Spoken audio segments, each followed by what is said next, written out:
Olá pessoal, tudo bem? Professor Adriano Paiva aqui com você, canal 4, né? Projeto Gabaritei da Mídia Max. Nós estamos iniciando um projeto aqui com você que está focado aí no vestibular, no Enem, e que quem sabe não teve tempo para estudar, esse é o momento. Né? Chega aqui, cola com a gente, você vai ter um monte de dicas, um monte de aulas aqui importantes que vão poder de alguma maneira te ajudar nesse momento final. A prova está chegando, né? O Enem está vindo aí, o Enem é uma prova dentro da área de humanas totalmente interpretativa, capacidade de interpretação, mas a gente não pode esquecer as questões de conteúdo. Tá? Então, eu vou começar aqui com vocês fazendo algumas referências sobre história do Brasil, história geral. A gente selecionou alguns assuntos importantes que são reincidentes, né? Tanto no Enem como na maioria dos vestibulares. Tá ok? Então, é hora aí de você ligar a sua TV, coloca no canal 4, né? A Mídia Max com esse projeto maravilhoso aí, dando uma força para todos os alunos, né? Da nossa cidade, do estado, do país que possam estar acessando pela net e aproveitando para poder estudar. Tá ok? Vamos lá, pessoal. Bem, a prova de história no Enem é uma prova muito pontual, principalmente para a área de história do Brasil. Tá? Eu sou professor de cursinhos há mais de 25 anos, trabalho aqui nas principais escolas da rede particular do nosso estado e a gente está aqui abraçando a ideia para poder democratizar a informação e garantir o acesso a mais pessoas. Beleza? A gente vai começar falando sobre o período pré-colonial do Brasil, um momento interessante, tá? É o período que vai de 1500 a 1530, você pode observar aí no material, né? O porquê que eles vêm para o Brasil, né? Os europeus. Então nós estamos falando do século XVI, período do colonialismo, das grandes navegações, né? E qual é o motivo das grandes navegações? A Europa, ela está estagnada, a Europa está lá sem reservas de metal precioso e as moedas naquela época, elas eram todas feitas de metal precioso. Fora a necessidade das especiarias, os temperos que hoje nós falamos e que hoje são apenas temperinhos, naquele momento histórico, eles eram necessários para conservar a comida. Então o tempero, ele fazia o papel que a geladeira faz hoje para nós. Eu precisava desse tempero para poder conservar o meu alimento. E aí quem dominava isso? Eram os árabes que controlavam o comércio do mar Mediterrâneo, né? E as cidades italianas. Então as outras cidades europeias, no processo do renascimento comercial e urbano, crise do feudalismo, elas começam a buscar uma nova figura, né, de chegar nas Índias, no Oriente, né, uma nova rota para o Oriente para ter acesso a essa especiaria e quebrar o monopólio das cidades italianas e dos árabes. O Brasil é descoberto, entre aspas, né? O Enem gosta mais da palavra achamento do Brasil, então há uma referência porque aí a gente está preservando a cultura indígena, dando a devida importância a ela, né? Então o termo mais interessante de ser colocado, a figura de achamento. Vem para o Brasil o português, os primeiros 30 anos são esses que você está vendo aí no material, são o chamado período pré-colonial. O que caracteriza o período pré-colonial? Expedições guarda-costas, né? Um relativo abandono do território brasileiro, tá?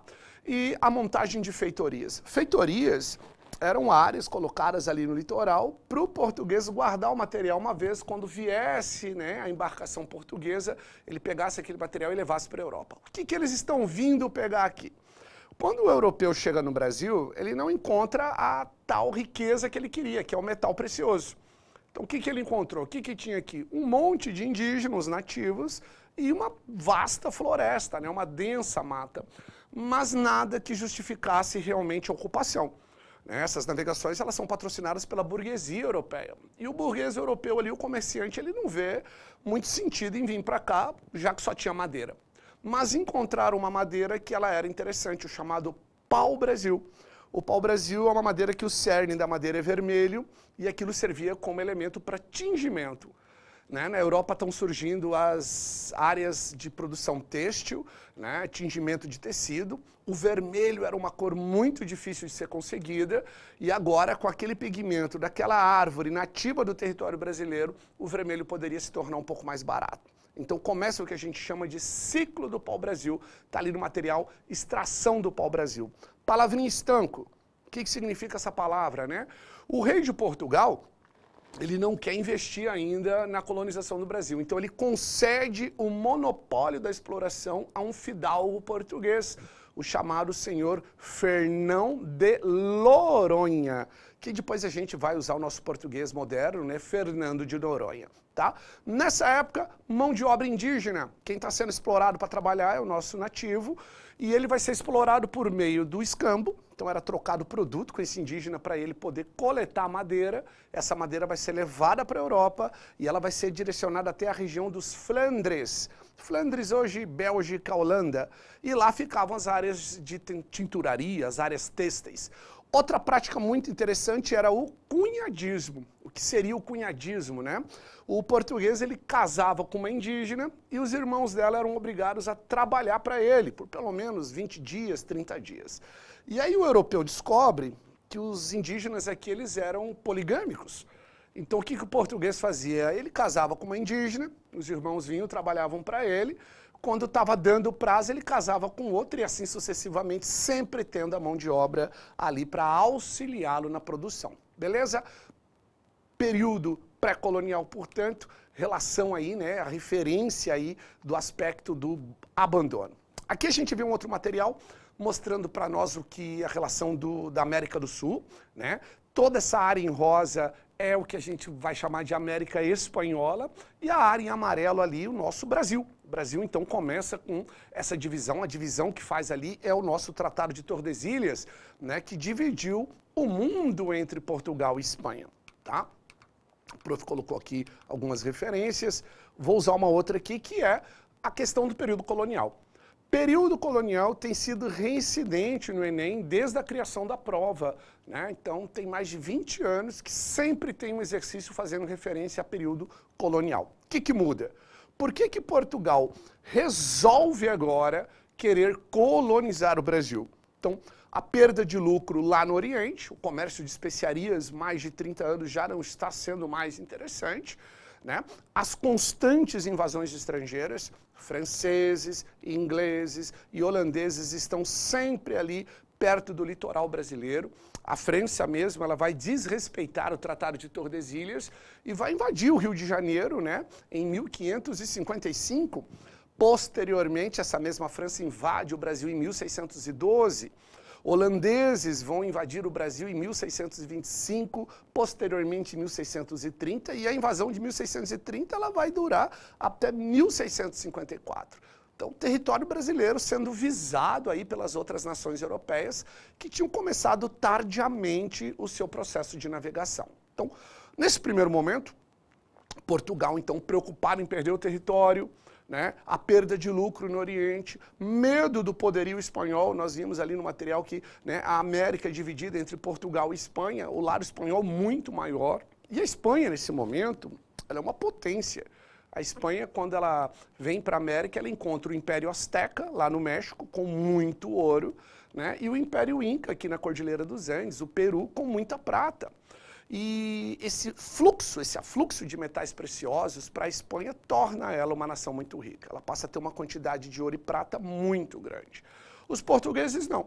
No Brasil, no primeiro momento, você tem um indígena, a mata exuberante, mas você não encontra um metal precioso. Tá? Bem, palavras-chave que são necessárias para você. Falar de período colonial em toda a história do Brasil é lembrar de pacto colonial, o chamado exclusivo metropolitano. As colônias na América são obrigadas a fazer comércio apenas com a metrópole. Quem é a metrópole? A potência europeia. Então, Brasil colônia, Portugal metrópole. A relação do Brasil colônia com a metrópole, ela é exclusiva da metrópole. Por isso o termo exclusivo metropolitano. Né? Brasil só pode fazer comércio com Portugal, só pode comprar de Portugal, só pode vender para Portugal. Portugal metrópole faz comércio com quem quiser, Brasil não. Isso é um outro ponto interessante, eu nem gosto de explorar isso, né? Os anos, e foram vários anos, né? Porque vai de 1500 a 1808, durante todo esse período a economia da colônia brasileira, o Brasil, ficou presa ao aspecto do exclusivo metropolitano. Isso é uma das razões que ajuda a gente a entender o subdesenvolvimento brasileiro, que ajuda a gente a entender um pouquinho a questão da concentração de terras, a concentração de renda no país, Porque desde que o Brasil nasceu, né, como uma área de ocupação do modelo civilizatório que está vindo da Europa, né, desconsiderando, portanto, o aspecto do nosso nativo, ele sempre foi estruturado em cima de uma relação de dominação, tá? Então, montagem da colonização. Então, a expedição colonizadora de Martim Afonso de Souza é a primeira que vem aqui para conhecer o país, fundando aí os primeiros engenhos, fundando a primeira cidade, a cidade de, né, São Vicente. E aí vem a estruturação do governo para dividir o território nacional em capitanias hereditárias. As capitanias hereditárias, elas foram uma tentativa de colonização utilizando capital privado. Então, a coroa portuguesa, ela concede a terra a fidalgos portugueses, quase sempre portugueses falidos, né? Por que falido? Porque o cara que está bem lá em Portugal não queria vir para cá. Então, teria que pegar alguém que estava com uma condição econômica não muito favorável lá para ele aceitar vir para o Brasil, tá? Então, divide-se o território em 15 capitanias hereditárias, que são entregues a 12 capitães donatários. O modelo de capitanias hereditárias é um modelo descentralizado de colonização. Esse modelo não vai dar muito certo, e aí a partir de 1648, para ser mais específico, o governo português cria o sistema de governo geral. Vai lá, uma referência que os alunos erram muito. Quando se cria o sistema de governo geral, ele não anula as capitanias hereditárias. Então, capitanias hereditárias, modelo descentralizado, vai atuar juntamente com o governo geral, um modelo centralizado de colonização. Tá? O governador geral vem para o Brasil, ele tem alguns auxiliares, né? O capitão-mor, responsável pela defesa, o ouvidor-mor, responsável pelo aspecto, né, da questão de impostos, dos abastecimentos, né, e o provedor-mor também ligado aí a esse aspecto dessa administração, esse aspecto, né, de impostos. O ouvidor ainda cuidava dos aspectos de justiça dentro da capitania hereditária. Então o Brasil vai se estruturando como uma colônia portuguesa, e essa colônia portuguesa, ela começa então a ter toda uma estrutura de pessoas vindo para cá, para poder o quê? Explorar a região, tentar enriquecer, era o grande sonho, e quem sabe voltar para a Europa, tá? Estou colocando aí ao fundo o elemento dos governos gerais. Então nós temos aí 3 primeiros governos gerais, o governo de Tomé de Souza, né, o governo de Duarte da Costa e o governo de Mendes Sá. O Enem, ele não é uma prova que vai colocar para você elemento conteudista. Mas o que eu tiro disso, portanto, é a interpretação de que o Brasil, no primeiro momento, ele tem um processo administrativo que vem de Portugal, utilizando o elemento estatal com o elemento privado. Capitania hereditária é um elemento privado de ocupação. E o governo geral já é a figura do Estado português, interpretando e entrando nesse elemento, né, de organização do território. Bem, funcionamento do sistema colonial. Então, exploração regida pelo Pacto Colonial, né? Após a exploração do pau-brasil, busca-se um produto de elevado valor no mercado externo, o produto escolhido é o açúcar. Para produzir esse açúcar e garantir rentabilidade, se usa o que a gente chama de sistema de plantation. O sistema de plantation, ele é estruturado com base em 4 aspectos, como se fosse um mantra dentro da história. Latifúndio, grandes propriedades rurais. Monocultura, vou produzir apenas um produto, no caso do Brasil nesse primeiro momento é apenas o açúcar, então eu só planto cana de açúcar, né? Mão de obra, naquele momento histórico a mentalidade era a mão de obra escrava, então mão de obra escrava, num primeiro momento indígenas, num segundo momento o africano, a mão de obra africana. E produção voltada para o mercado externo, não se produz o açúcar para abastecer a colônia. O açúcar é produzido para abastecer a Europa, tá? Questão aí que acaba induzindo o nosso aluno ao erro, né? Então vamos preparar para isso. Não é porque ele tem a produção de monocultura que não se produz o elemento de subsistência.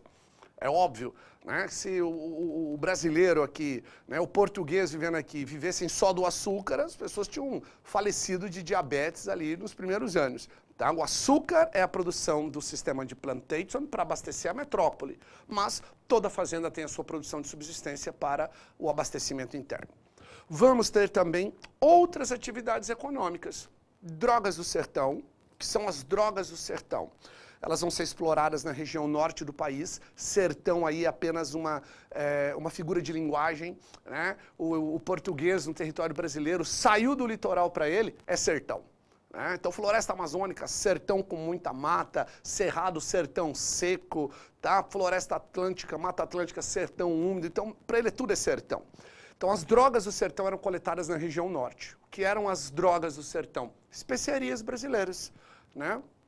Guaraná, cacau, o próprio tabaco, tá? Que num segundo momento, esses produtos passam até a ser plantados pelo europeu. O tabaco, por exemplo, vai virar uma moeda, né? Toda fazenda de engenho que se produz o açúcar, também se produz o tabaco, porque o tabaco era utilizado para trocar lá na África por escravos. O tabaco transforma-se numa moeda devido à sua procura. Um outro elemento importante é a questão da pecuária. A pecuária no Nordeste ela vai servir para o processo de interiorização do território. Então eles vão saindo do litoral, ocupando o território brasileiro em virtude da questão da pecuária. Então aqui, ó, falar um pouquinho das invasões agora para vocês, né? As invasões francesas, a gente teve dois momentos. O primeiro momento é a invasão do Rio de Janeiro. Os franceses fundam a chamada França Antártica. Essa invasão durou de 1555 a 1567. É um empreendimento particular. São franceses, huguenots. Huguenot é o apelido que a gente dá para o calvinista. E ele está fugindo da França por questões de guerras religiosas, e aí acabam vindo para o Brasil no aspecto da pirataria, do corsarismo, né? Eles tentam explorar também o pau-brasil ali no início do período colonial.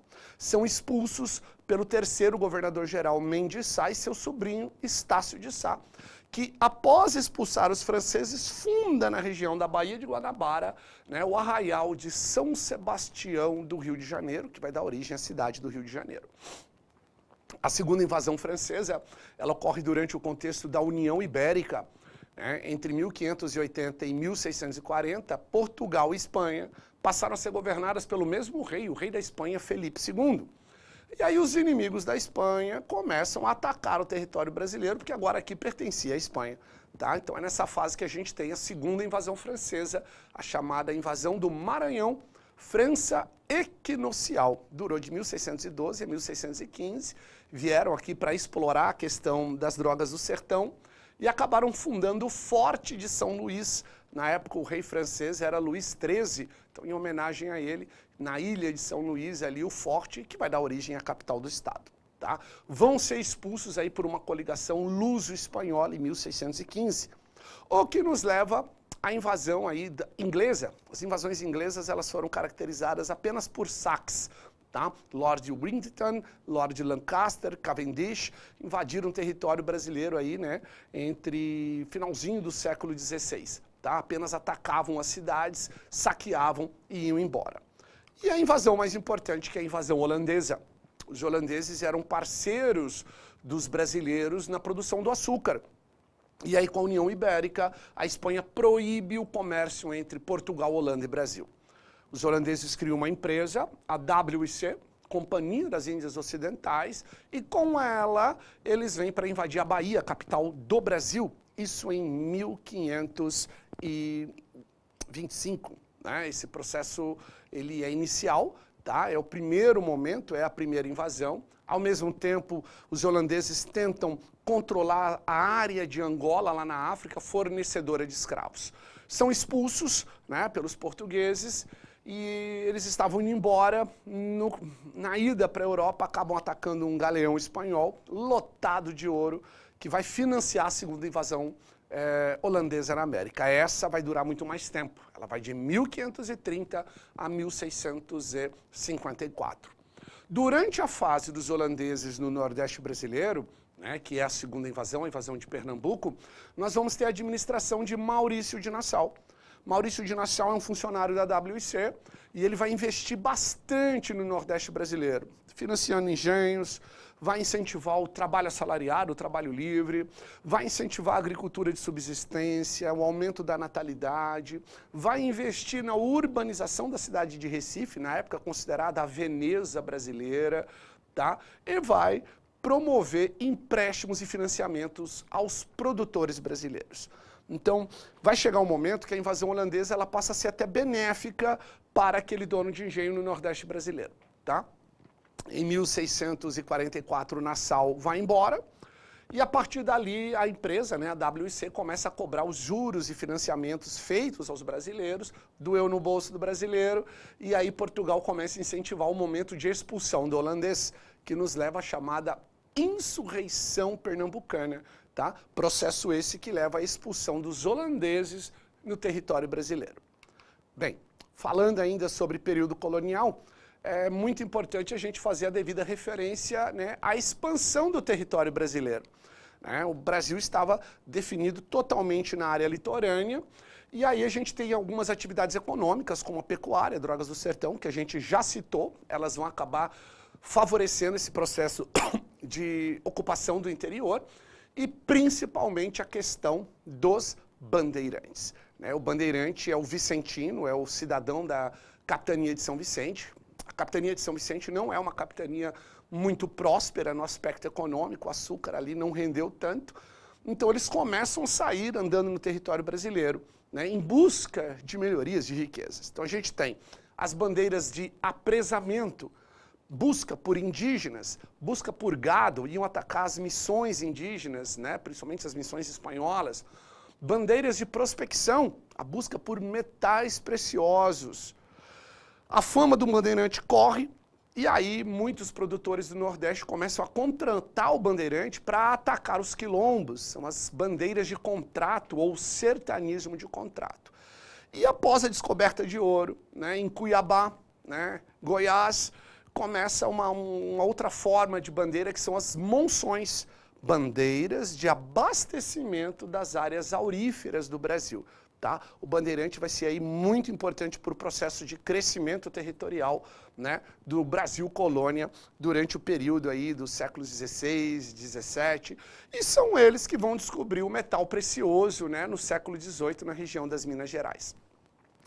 Tratados de limites feitos aí entre, né, Brasil e outras áreas por causa da expansão territorial. Então, o primeiro deles é o Tratado de Lisboa, que concede soberania portuguesa à colônia de Sacramento. O Tratado de Utrecht, são dois, 1713 e 1715, que vai definir os limites do Brasil com a França na América do Sul. E a questão da Guiana Francesa. Surge aí o Amapá e a relação da Guiana Francesa. O mais importante desses tratados é o Tratado de Madrid. O Tratado de Madrid, ele vai dar ao Brasil o contorno atual que ele tem. Na época só não tinha ainda o Acre, parte do Pantanal, né, e a área oeste ali do Paraná. O restante é o Brasil como ele é hoje. Pelo Tratado de Madrid, né, ele usa o princípio do uri possidetis. Quem usa, possui. Quem usa, tem a posse. Hoje daria para lembrar ele como se fosse a questão do uso capião, né? Então, por exemplo, Cuiabá, cidade portuguesa fundada do lado espanhol. Mas quem que usa Cuiabá? Portugueses. Então tem que ser dos portugueses.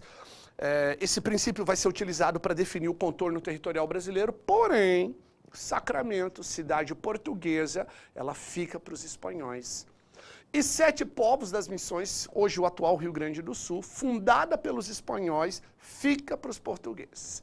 A questão do Tratado de Madrid acaba gerando as guerras guaraníticas, ele vai ser anulado posteriormente, e aí nós vamos ter o Tratado de Santo Ildefonso, que realmente vai estruturar os aspectos, né, do território. Portugal perde o Rio Grande do Sul e a Espanha fica com Sacramento e 7 povos das missões.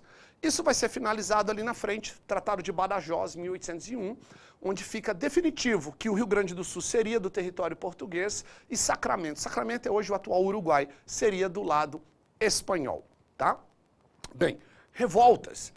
Revoltas do Brasil colônia, são 2 tipos. Revoltas nativistas, são revoltas que não têm o objetivo de separação, e as revoltas separatistas. Tá? As nativistas, aclamação de Amador Bueno, revolta de Beckman, guerra dos Emboabas, guerra dos Mascates e revolta de Vila Rica, também chamada de revolta de Filipe dos Santos. A mais importante aí são as separatistas, né? Que são as duas ali, a Inconfidência Mineira, uma revolta da elite mineira em Vila Rica, Minas Gerais, né? E a Conjuração Baiana, feita em Salvador. A diferença entre as duas é que a Inconfidência Mineira ela tem um aspecto elitizado e a Conjuração Baiana um elemento mais popular. Na Inconfidência Mineira não se fala de libertação dos escravos, já na Conjuração Baiana a gente consegue observar isso. Beleza? Pessoal, a gente aqui falou rapidamente dos aspectos do Brasil colônia, né? Esse momento, a partir desse momento, a gente vai ter a chamada crise do sistema colonial. Família real portuguesa vem para o Brasil no início do século XIX e a chegada de Dom João VI no Brasil leva a um dos atos mais importantes do Brasil colônia, a chamada abertura dos portos às nações amigas. Em 1808, o Brasil finalmente vai conhecer o liberalismo econômico, podendo fazer comércio com todo mundo, tá? E é o processo que acaba preparando o terreno para a figura da independência, ok? Vamos agora falar um pouquinho de império, vamos falar um pouquinho de segundo reinado, uns elementos pontuais aí que têm sido cobrados constantemente no Enem e nos outros vestibulares.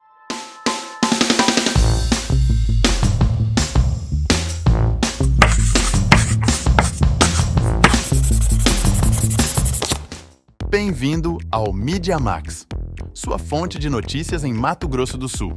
Há mais de 20 anos, o Mídia Max tem sido a sua fonte confiável de notícias na região. Desde 2002, nosso site é o coração da nossa missão jornalística, gerando um dos maiores volumes de conteúdo regional no Brasil. Somos um jornal híbrido, oferecendo notícias tanto na forma impressa quanto online. Você escolhe como quer se manter informado. Nossos programas diários e semanais mantêm uma audiência fiel, por isso somos líderes nas pesquisas em Mato Grosso do Sul. Sempre atentos às tendências, elevamos o nível em nossas publicidades e informações. Espalhamos painéis de LED informativos pela capital e outras cidades do estado. E não podemos esquecer das nossas redes sociais. Com 22 mil inscritos no YouTube, 125 mil seguidores no Instagram, 485 mil no Facebook e 44 mil no TikTok, nosso alcance é significativo. Mídia Max, mais de 20 anos de história trazendo notícias para você, tudo em um só lugar.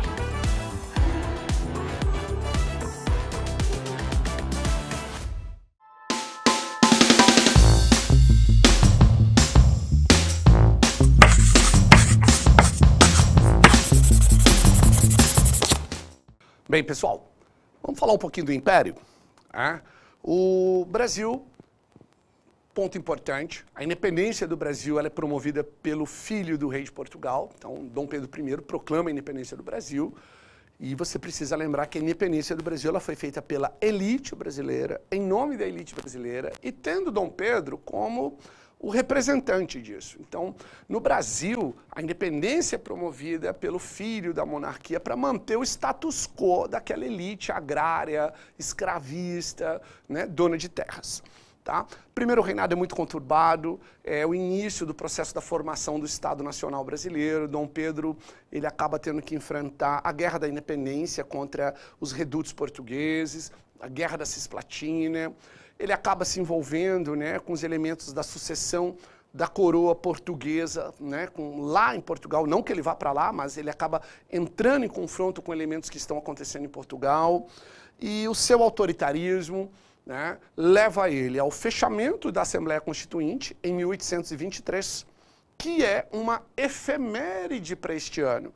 Né? 200 anos em 2023, né, da Assembleia Constituinte de 1823, a primeira Assembleia Constituinte do Brasil, né, que iria ter criado a chamada Constituição da Mandioca. Ela não foi aprovada por causa de um evento chamado Noite da Agonia.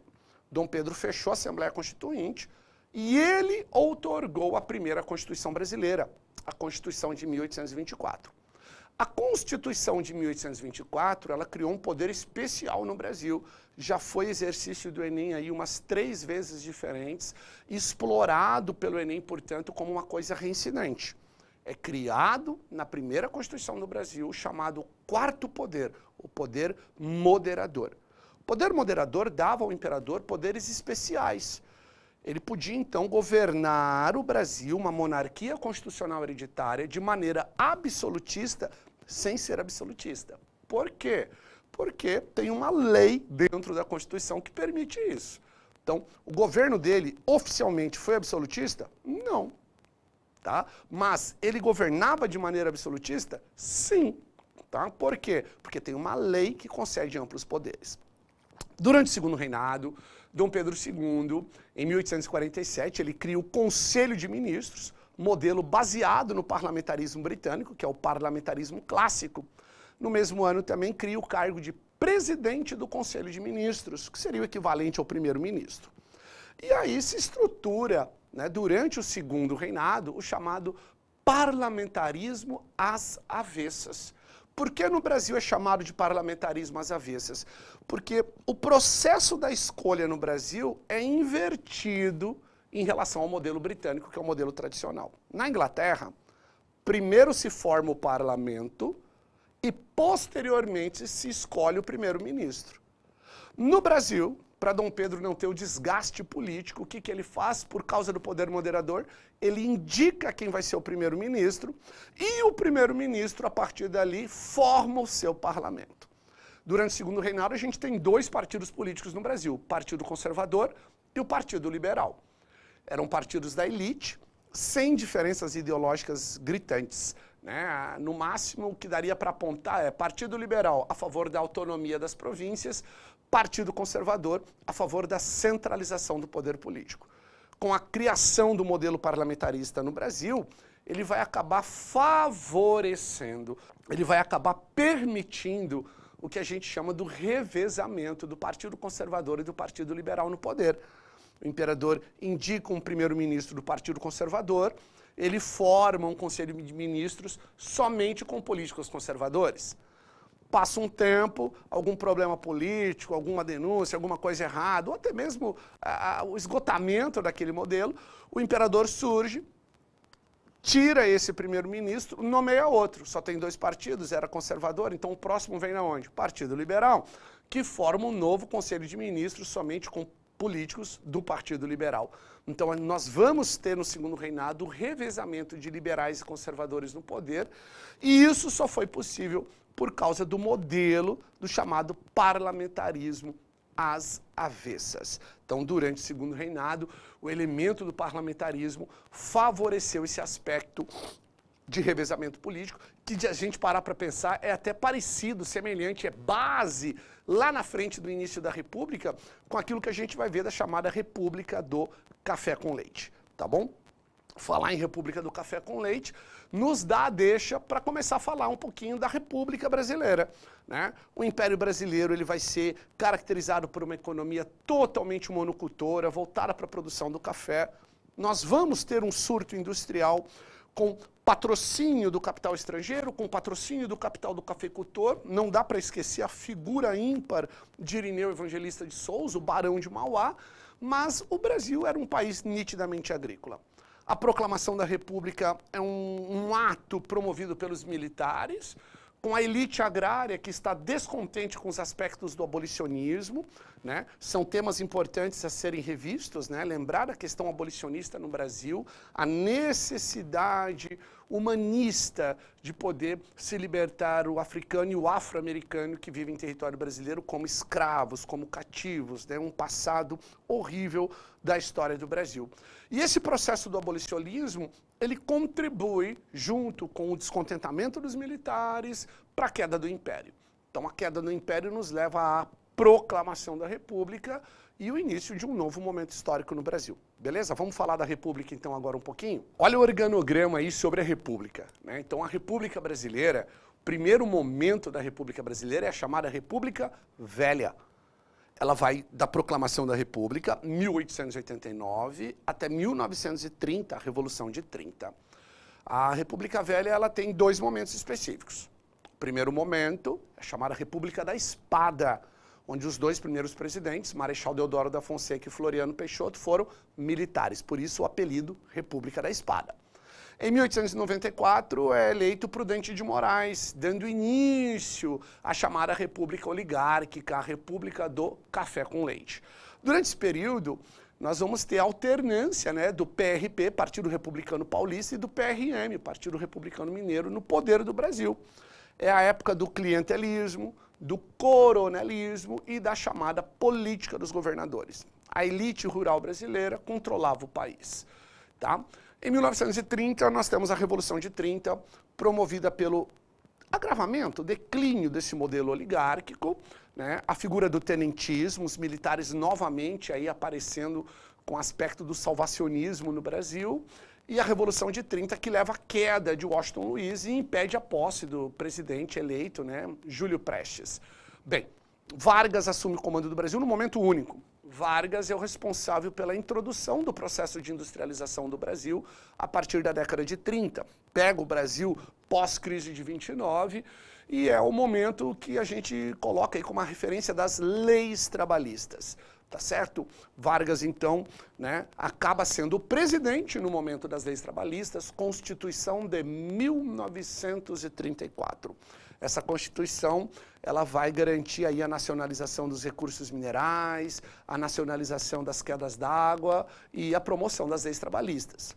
É com esse elemento constitucional também que as mulheres, desde 1932, ganham o direito de voto no território brasileiro. Então, uma conquista feminina muito importante, né? Proíbe-se o trabalho infantil, garante-se o descanso semanal remunerado, as férias remuneradas, né? A questão do salário mínimo, né? A licença maternidade, são direitos conquistados pelo trabalhador brasileiro a partir do momento Vargas. Uma questão do governo Vargas é a figura do chamado avanço comunista. O mundo, na época, década, né, vamos colocar assim, década de 20, indo para a década de 30, ou pós-Primeira Guerra Mundial, nós vamos ver e observar o avanço das ideias, né, conflitantes. Então, de um lado, um modelo liberal, do outro lado, o modelo socialista comunista que vem da União Soviética e, de outro lado, o modelo totalitário, né, da questão do fascismo e do nazismo. E essas ideias, naquele momento histórico, elas estavam ali concorrendo igualmente. Então, Vargas, em 37, dá um golpe de Estado no próprio governo e transforma o Brasil num modelo ditatorial. A desculpa, combater o avanço comunista no país, evitar a radicalização política. Então, nós temos o período do chamado Estado Novo. É feita uma nova Constituição, esta vai ser outorgada, né, e muitos direitos individuais vão ser suprimidos. É um período de repressão, é um período de utilização da indústria cultural em favor do líder, né, da figura de Vargas. Então, nós vamos ter o DIP, Departamento de Imprensa e Propaganda, que vai fortalecer a imagem de Vargas como o pai dos pobres, né, o salvador da nação, salvador da pátria. Isso é muito forte no intelecto mental do brasileiro, né? O brasileiro espera muito esse salvador da pátria como questão política. E aí a participação do Brasil na Segunda Guerra. O Brasil na Segunda Guerra não se decidia, porque o governo de Vargas ele tinha um pé no liberalismo estadunidense e o outro no totalitarismo alemão, fascista italiano, nazista alemão, na questão da repressão. E aí o Brasil acaba tomando partido a partir de 42. O Brasil rompe com a Alemanha, faz uma série de acordos com os Estados Unidos que vão levar ao processo da instalação, né, da Vale do Rio Doce no país, né, da Siderúrgica Nacional, e esse elemento faz com que a Alemanha ataque o Brasil. O Brasil é atacado no litoral do Nordeste, várias embarcações brasileiras atacadas pelos mares. É criada, então, a FEB, Força Expedicionária Brasileira, e o Brasil vai para a guerra. O lema da FEB, a cobra vai fumar, porque na época duvidavam que o Brasil iria para a guerra, que o Brasil mandaria tropas. É mais fácil uma cobra fumar do que o Brasil ir para a guerra. E a cobra fumou. O Brasil vai para a guerra, vai auxiliar na libertação da Itália, vai participar do palco de combate na Europa. Batalhas importantíssimas como Monte Castelo, Castelo Novo, Montese.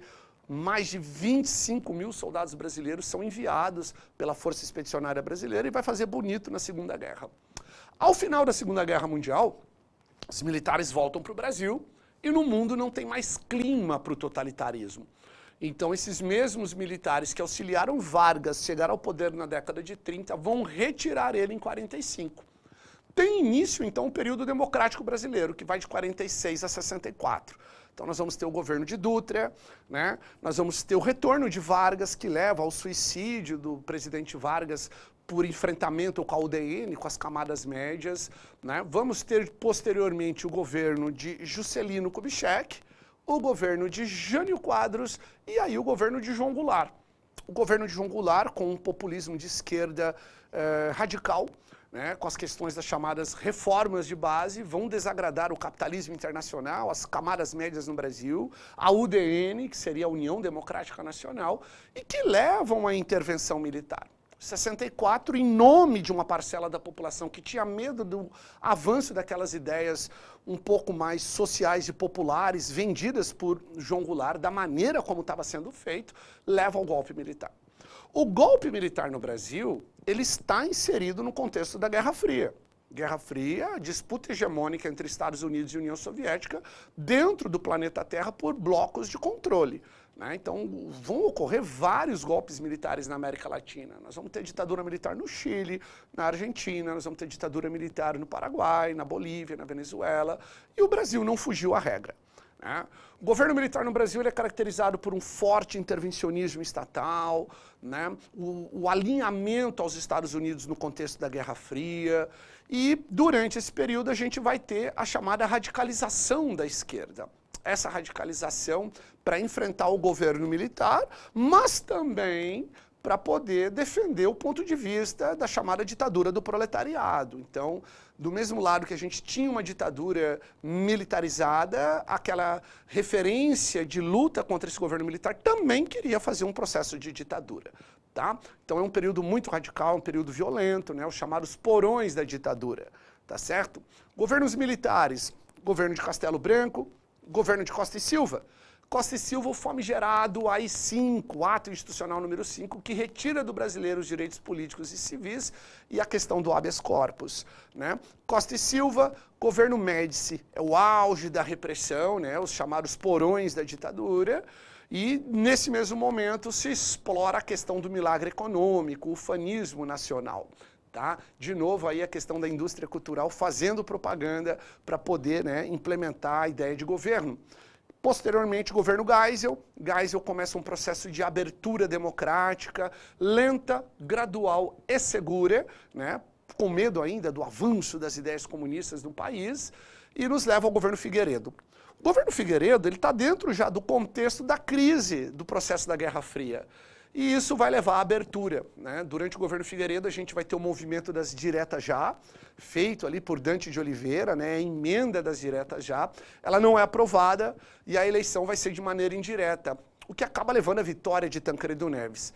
Tancredo Neves simboliza, portanto, o fim do governo militar e a reabertura democrática, o que nos traz a nova república, a república atual. Tancredo acaba não assumindo, não tomando posse, vamos dizer, ele é eleito, mas ele acaba falecendo. Assume então Sarney, a chamada década perdida, a crise econômica, a herança do governo militar. Fernando Collor de Mello, primeiro presidente eleito desde 1961, que se envolve no escândalo, do chamado escândalo PC Farias, e que leva ao impeachment do presidente. Assume Itamar Franco convida para ministro da Fazenda Fernando Henrique, que cria a URV e que nos leva ao Plano Real, estabilizando a economia brasileira e dando ao brasileiro um alento agora de poder aquisitivo e retorno de um modelo econômico mais considerável.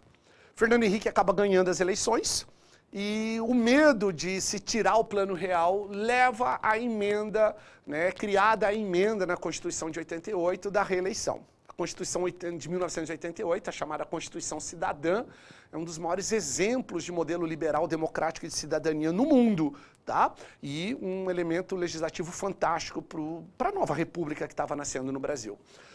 Pós-governo Fernando Henrique, temos o governo de Luiz Inácio Lula da Silva, que vai governar por 2 mandatos também. Posteriormente, o governo Dilma e o último governo que a gente viu aí, de Bolsonaro, e agora o retorno de Luiz Inácio Lula da Silva. Esses governos mais atuais, eles não são cobrados no Enem. Então, vamos colocar assim, a base de estudo para você é mais ou menos ali até o primeiro mandato do senhor Luiz Inácio Lula da Silva, a primeira vez que Lula vira presidente do Brasil. Os outros processos são muito recentes ainda e o processo historiográfico ele evita usar esse tipo de elemento até para não dar conflito e pano para manga de questionamento a exercícios. Tudo bem? Vamos falar um pouquinho de história geral para a gente encerrar essa nossa conversa aqui, dando essas dicas aí voltadas para o aspecto da história. Beleza?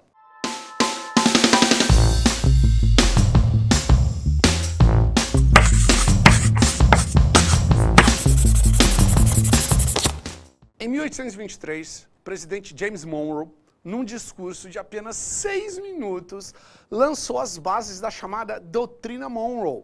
Então, de novo aí, ó, outra efeméride para você. O que é uma efeméride? É um aniversário de data, né? A gente não fica falando de aniversário de data histórica em relação assim, 5 anos daquilo, 3 anos daquilo, mas 200 anos de algo, 100 anos de algo é importante. Ano passado mesmo, na prova do Enem, nós vimos ali a referência, né? Apareceu a Revolta dos 18 do Forte, né? Ela foi em 1922, então 100 anos da Revolta dos 18 do Forte, questão de Semana da Arte Moderna, bicentenário da Independência. E esse ano a gente tem algumas datas interessantes, tá? Uma delas é o bicentenário aí da doutrina Monroe. O que foi a doutrina Monroe? Muito facilmente resumida pela frasezinha "A América para os americanos". A doutrina vai além da frase, tá? Em 1815, na Europa, após as guerras napoleônicas, foi estruturado o Congresso de Viena.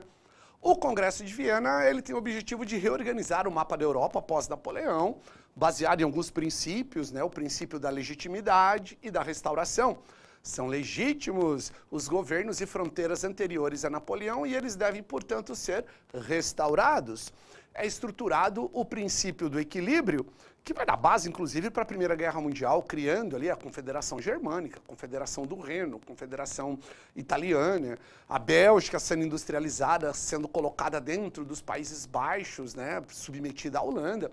E o Congresso de Viena criou um exército internacional com tropas da Rússia, da Prússia e da Áustria. A Prússia vai dar origem à Alemanha, na época ainda não existia a Alemanha.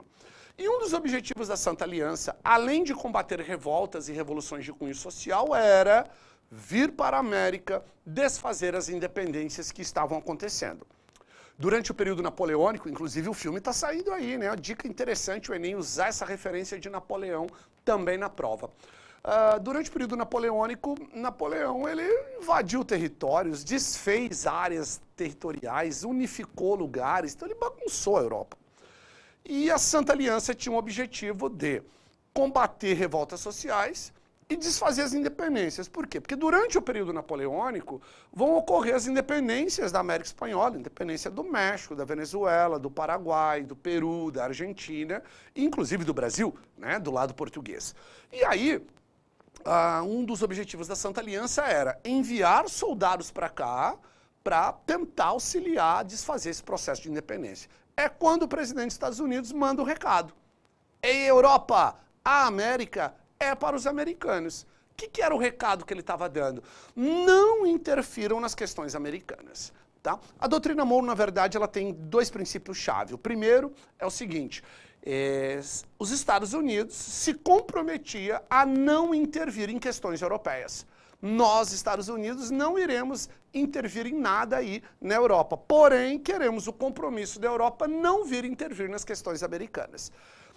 Nas entrelinhas, seria algo do tipo assim: se vocês, Santa Aliança, vir para cá tentar desfazer as independências que tem na América, vocês vão enfrentar esses lugares e os Estados Unidos.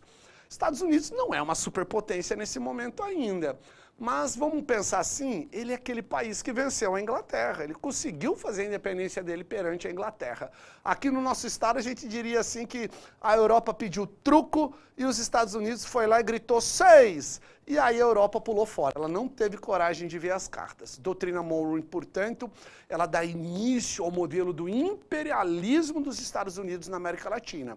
Os Estados Unidos vai se apresentar como um protetor da América, mas em troca ele também vai querer mandar na política interna das nações americanas. Tudo bem? Então, referência importante, doutrina Monroe. Nós vamos agora para um outro aspecto de história geral. Nós vamos falar um pouquinho agora sobre a questão da Primeira Guerra Mundial, porque ela vai abrir uma procedência interessante aí para a gente falar da crise de 29 e do avanço do totalitarismo.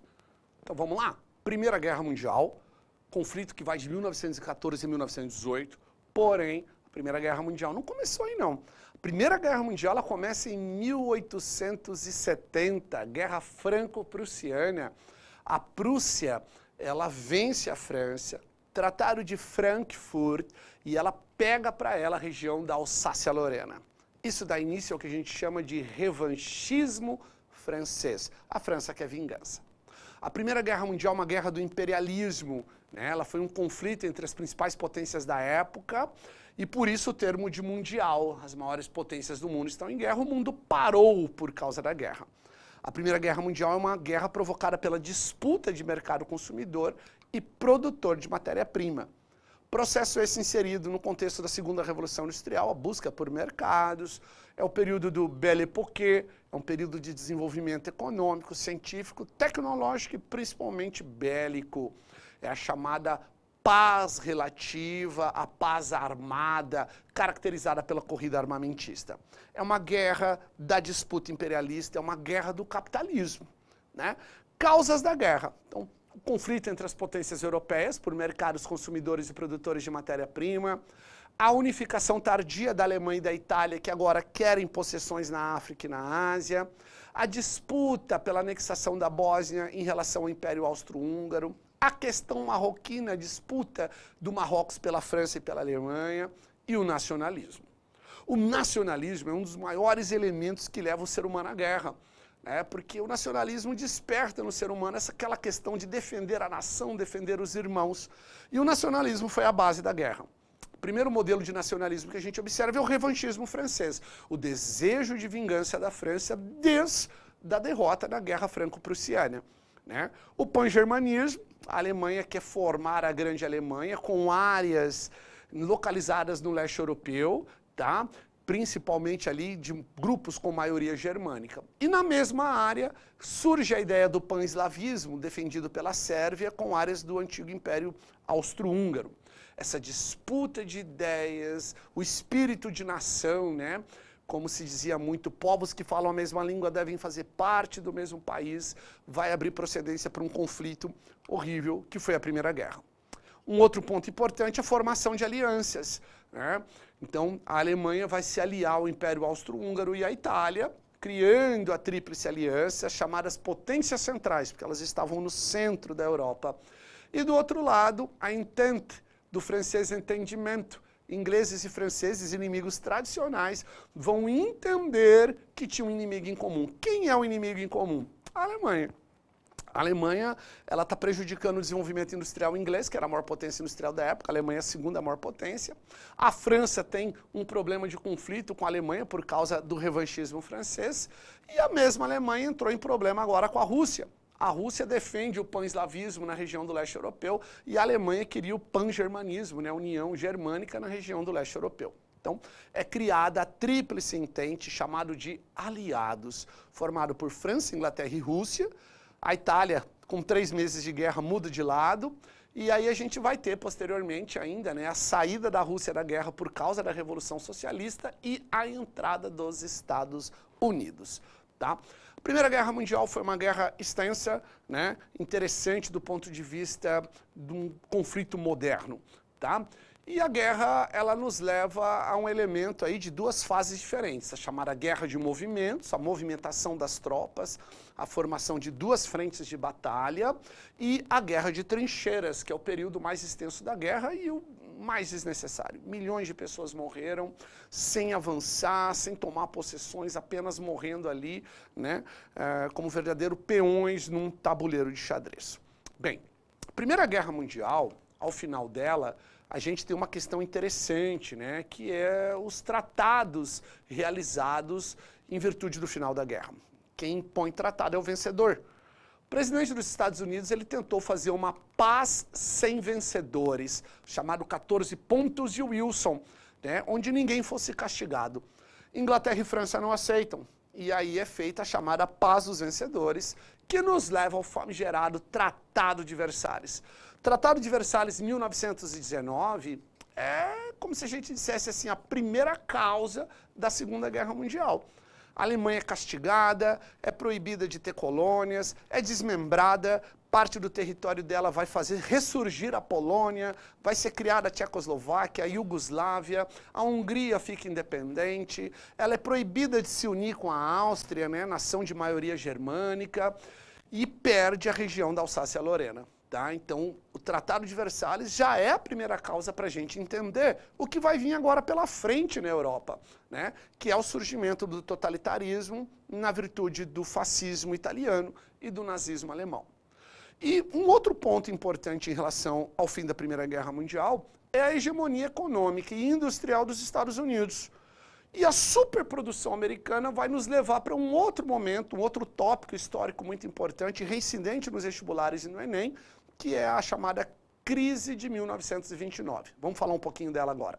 Crise de 29, chamada crise do liberalismo, crise do modelo liberal. O modelo liberal, ele é caracterizado pela não intervenção do Estado na economia, tá? Então a gente tem que entender que a crise de 29 está ligada ao pós-Primeira Guerra, né? A questão da destruição industrial das potências industriais tradicionais como Inglaterra, França e Alemanha. Mesmo Inglaterra e França vencedoras, elas estão destruídas. Quem passa a abastecer o mundo é os Estados Unidos. Período esse que a gente chama do American Way of Life, que é uma charge interessante, né? Mostra um cara ali, a tradução, um investidor oferece seu carro por $100 em dinheiro, pois perdeu tudo na Bolsa de Valores. Tá? Bem, os antecedentes, tá? Economia política abalada pelo pós-Primeira Guerra, o desenvolvimento econômico dos Estados Unidos que não foi atingido pela guerra, que passa a abastecer o mundo com produtos industrializados, e isso leva a uma euforia econômica gigantesca na América.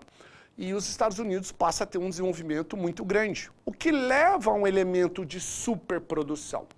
A questão é que, entre 1919 e 1929, são 10 anos. Nesse período, a Europa ela vai acabar se recuperando economicamente, né? Essa crise ela começou a dar sinais desde 25, mas o modelo capitalista da época ele ignora os sinais da crise econômica, e isso leva a um processo, né, que gera a crise, a Grande Depressão. Então, motivos da crise de 29. A política liberal, não intervencionista, o Estado poderia ter salvo algumas economias, algumas empresas, ele não fez isso, né? A recuperação econômica da Europa, o governo americano ignorando isso, a superprodução industrial e agrícola dos Estados Unidos, por quê? Porque ele produzia para abastecer internamente seu país e o resto do mundo. Em 29, a Europa não comprou seus produtos. Esses produtos retornam para a América. Para poder vender, teve que baixar o preço, não vai ter o mesmo lucro, mas as contas são as mesmas. O que começa a levar aí, né, a quebra de empresas, falências. As falências empresariais acabam levando à falência bancária, que é quando o governo americano repatria todo o dinheiro investido lá fora. O que leva ao crack da Bolsa de Nova York, né, o big crash da Bolsa de Nova York, que vai promover a mundialização da crise de 1929. Aqui um jornal da época mostrando, né, a Quinta-feira Negra, em virtude da queda gigantesca da Bolsa e a falência de dezenas de pessoas, empresas e do modelo liberal. O modelo liberal ele entra em crise a partir daí. O que significa isso? Então muitas pessoas naquele momento histórico, elas começam a pensar assim, esse modelo liberal não funciona mais, eu passei necessidade por causa dele. Ao mesmo tempo no mundo, estavam avançando as ideias socialistas. O que as pessoas sabiam de socialismo na América, por exemplo? Quase nada, né? Mas sabia da existência disso porque estava acontecendo na Rússia. No mesmo momento, as ideias totalitárias começam a surgir na Europa. Então você está tendo um momento onde surge um palco político ideológico no mundo, né? Ou o liberalismo, ou o nazifascismo, ou o socialismo, enquanto ideias político-ideológicas que estavam seduzindo as pessoas e atraindo pessoas para esses elementos, né? A crise de 29 ela é um instrumento muito importante para a ascensão do totalitarismo, tanto de direita como de esquerda, no cenário político mundial. O que nos leva agora para a gente falar um pouquinho do nazifascismo, tá? E a gente poder observar um pouquinho essas características que determinam esse tipo de ideia política, esse tipo de partido. Vamos lá olhar isso? Então aí a imagem dos dois líderes, né, que são um semblante do totalitarismo europeu, né? Adolf Hitler e Benito Mussolini, né? Esses dois elementos vão se implementar na Europa abusando do aspecto de ser uma barreira natural ao avanço comunista, né? Nós estamos tendo na União Soviética, nesse momento, os elementos do stalinismo, tão violento quanto o fascismo e o nazismo europeu, que estavam correndo na Itália e na Alemanha, enquanto ideias políticas, tá? O que caracteriza? Quais são os princípios comuns ao nazifascismo? A valorização do Estado, a supremacia do Estado sobre o indivíduo, a obediência cega ao líder, a exaltação do líder, o que a gente chama de dominação carismática, né? Então, o Führer na Alemanha, o Dusch na Itália, tá certo? A defesa da intervenção estatal, isso é uma referência da crise de 29. A crise de 29 ela vai ser superada em parte pelo New Deal. O New Deal é o novo pacto, o novo acordo que defendia a intervenção estatal na economia. Então esse modelo vai ser amplamente utilizado pelas potências europeias, né? O nacionalismo exaltado, de novo nacionalismo aí aparecendo, acaba gerando a xenofobia, né? O ódio, a aversão ao estrangeiro, que no caso alemão atinge níveis estratosféricos, né? Na figura do antissemitismo, o ódio ao judeu. É esse antissemitismo que vai levar à figura dos campos de concentração e ao chamado Holocausto judeu, né? A morte de mais de 6 milhões de judeus e outras minorias em campos de concentração. Defesa do militarismo, da violência e a ideia de ser um partido antidemocrático, anticomunista e antiliberal. O antiliberal aqui não quer dizer que ele seja contra o capitalismo. Significa que ele é contra aquela ideia da não intervenção estatal. Ou seja, ele defende a intervenção do Estado na economia. Tá? Controle da propaganda, da educação e da cultura por meio de um elemento de fortalecer a imagem desse líder, as realizações do Estado e censura a oposição. Tá? Outro ponto importante é a questão do unipartidarismo, a defesa do partido único. Esse modelo totalitário ele vai se espalhar pela Europa. Tá? Então a gente vai ter, né, o franquismo na Espanha, salazarismo em Portugal, o fascismo na Itália, o nazismo na Alemanha e vários outros países europeus, inclusive também longe da Europa, como na América, vão adotar essas referências totalitárias. O que explica isso? Né? Então, o ponto de vista estético, a ideia distorcida da criação de um novo mundo, o elemento da eugenia, né, a distorção das ideias evolucionistas, então dizendo da existência de uma raça pura, coisa que não se aplica. No planeta Terra a gente só tem uma raça, a raça humana, né? E aí se coloca essa referência.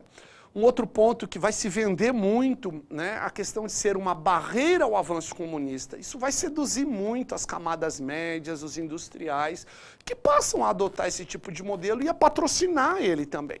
Né? O ódio, o revanchismo da derrota na Primeira Guerra Mundial por causa do Tratado de Versalhes e os elementos de fortalecer intolerância, racismo, preconceito. Tá? Imagens aí, né, dos ditadores fascistas que estavam, né, chegando ao poder na Europa e que de certa maneira vão contribuir para o cenário que nos leva à Segunda Guerra Mundial. Tá? Bem, esse antissemitismo é uma grande referência, né? A figura do Holocausto. São pontos importantes, principalmente quando você pega no Enem, as questões, por exemplo, de defesa da liberdade, defesa da democracia, dos direitos universais do ser humano. Então isso é um tema muito explorado, onde ele pode aparecer, por exemplo, quando a gente faz referência ao período da escravidão, e, ao mesmo tempo, tangenciar com ideias relacionadas como, por exemplo, a questão do antissemitismo judaico na Europa durante a Segunda Guerra Mundial e que levou ao Holocausto. Tá? Então, o Enem usa muito essa referência para você explorar essas ideias, né? Observar se o meu aluno ele tem a condição de pensar fora daquela caixinha, se ele consegue observar as referências que provocaram esse tipo de situação no planeta. Né? Assim como vocês vendo aí atualmente atualidades geopolíticas, as questões da Ucrânia, as questões da Coreia do Norte, as questões sobre China, as disputas territoriais que continuam avançando pelo planeta, né? Os elementos do imperialismo, a disputa de mercado que continuam acontecendo e que, em nome disso, levam a guerras, levam a conflitos. Né? Nós temos ainda um outro ponto que é interessante, é o avanço do fundamentalismo hoje no mundo contemporâneo, o avanço do aspecto religioso servindo de pano de fundo para conflitos.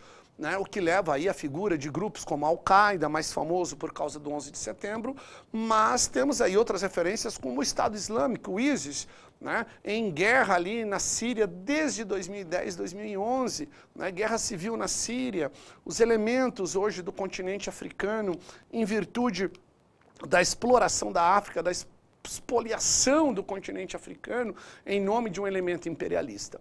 tá? Bem, pessoal, a gente vai chegando ao fim aqui da parte do estudo de história.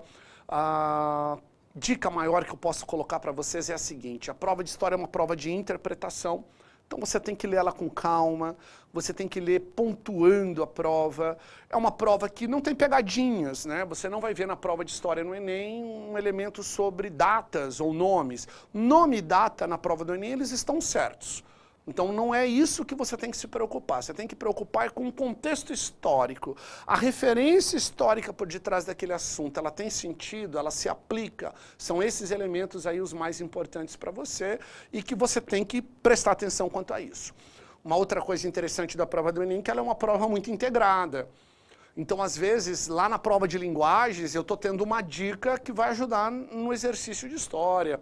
A charge em sociologia ajuda eu a repensar a questão de história. A charge em história ajuda a repensar a questão de filosofia e sociologia. Então, a integração da prova, no momento que você for fazer a prova de humanas e linguagem, lembrar disso, lembrar que aquela prova está integrada, né? O próprio tema da redação que você vai trabalhar ali, por favor, eu não sou um professor de redação, mas é te dizer que o próprio tema utilizado na prova, de alguma maneira, ele vai estar tangenciando com o que vai estar lá em sociologia, filosofia, história, geografia, geopolítica e atualidades. Tá certo? Nós desejamos para vocês aí uma ótima prova. Explore esse momento, né? O Media Max trazendo aqui para vocês o projeto Gabaritei. É um momento único para quem não pôde estudar, é um momento único para você pegar algumas ideias aí interessantes, revisar alguns elementos, né, de conteúdo. Vão ser várias aulas que vão estar acontecendo aqui para você, para te ajudar a chegar num resultado mais eficiente e até servir de revisão, servir de dica aí para a hora da prova. Beleza? Um abraço para todos, espero que você alcance seu resultado e até a próxima, a gente se encontra por aí.